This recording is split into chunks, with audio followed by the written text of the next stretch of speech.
Shalom, semangat pagi Bapak Saudara semua yang dikasihi oleh Tuhan Yesus Hamasiah. Kembali kita akan merenungkan sabda Tuhan. Mari kita baca di Lukas pasal 15 ayat 18 sampai dengan ayat yang ke-24. Lukas pasal 15 ayat 18 sampai dengan ayat yang ke-24. Setelah bangun, aku akan pergi kepada ayahku dan berkata kepadanya, Bapak, aku telah berdosa terhadap surga dan di hadapanmu. Dan aku tidak layak lagi disebut anakmu. Jadikanlah aku sebagai salah seorang upahanmu. Dan setelah bangkit, dia datang kepada ayahnya. Tetapi ketika dia masih jauh, ayahnya sudah melihatnya. Dan dia digerakkan oleh belas kasihan. Dan sambil berlari, dia merangkul pada lehernya dan menciumnya. Dan anak itu berkata kepadanya, Bapak, aku telah berdosa terhadap surga dan di hadapanmu. Aku tidak layak lagi disebut anakmu. Namun ayah itu berkata kepada hamba-hambanya, ambilkanlah jubah panjang yang terbaik dan pakaikanlah kepadanya dan kenakanlah cincin pada jari tangannya serta kasut pada kakinya. Dan bawalah anak lembu tambun, sembelihlah, dan sambil makan kita akan dibuat bersukaria. Karena anakku ini adalah orang mati, tetapi dia sudah hidup kembali.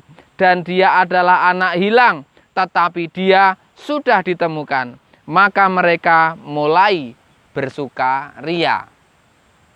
Bapak Ibu Saudara semua yang dikasihi oleh Tuhan Yesus Hamasiah, perumpamaan tentang anak yang hilang tujuannya adalah supaya kita ini bisa mengerti dan memahami bahwa Bapa kita yang ada di Samayim atau yang ada di surga menghendaki supaya setiap orang yang terhilang atau setiap orang yang mati, artinya telah berdosa kepada Tuhan, telah meninggalkan Elohim, dapat menyadari keberdosaannya. Dan kemudian orang tersebut setelah menyadari keberdosaannya mau kembali kepada Tuhan dengan rendah hati kepadanya. Mengakui bahwa dirinya sudah bersalah, sudah berdosa, baik kepada Samayim maupun kepada bapaknya. Maka Bapak Saudara, setiap kita ini diminta untuk mengerti bahwa Elohim ingin dan senantiasa menanti-nantikan anak serta umatnya yang berdosa, supaya mereka bertobat, supaya mereka berbalik kepadanya.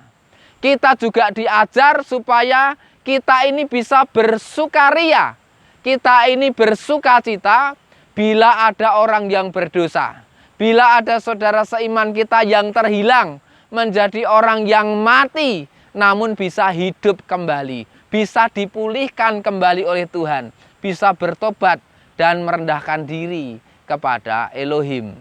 Kita tidak boleh menjadi orang yang merasa diri sebagai orang yang benar, orang yang baik, yang tidak memerlukan pertobatan.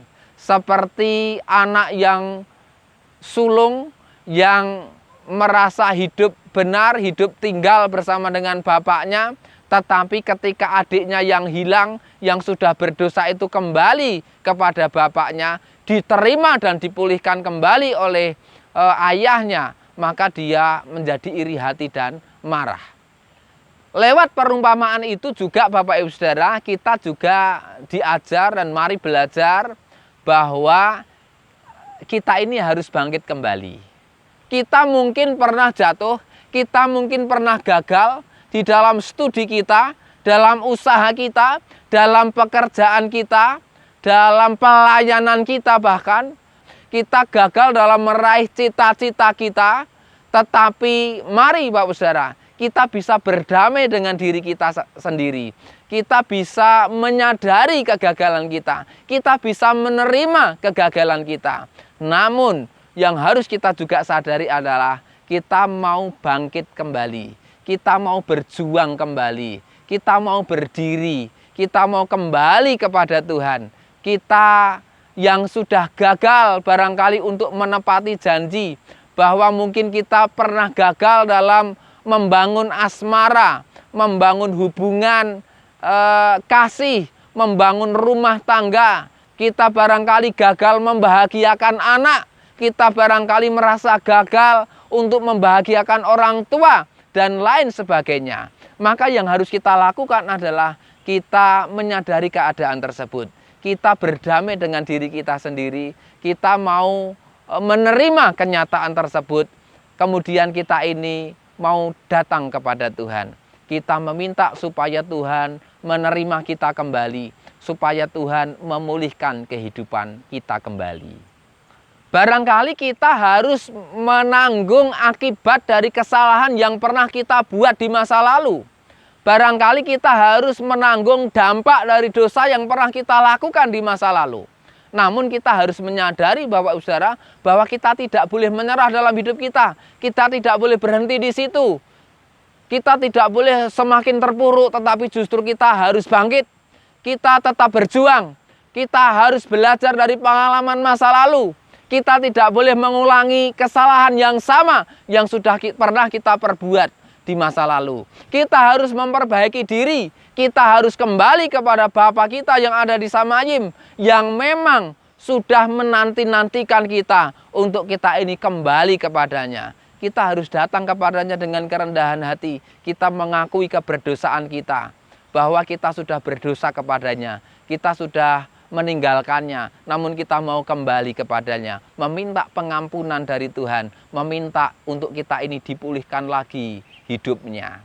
Maka Bapak Ibu Saudara, inilah yang saya sampaikan, kiranya menjadi berkat dalam kehidupan setiap kita, untuk kita menyadari keberadaan kita, menyadari betapa Bapa kita di Samayim sangat-sangat mengasihi kita, yang menghendaki supaya banyak orang kembali kepadanya. Tidak ada lagi anak yang hilang, tidak ada lagi orang yang mati, tetapi kerinduan Bapa adalah supaya setiap orang mengalami kehidupannya. Mari kita berdoa, saya berdoa, supaya banyak orang bisa kembali kepada Bapa yang benar.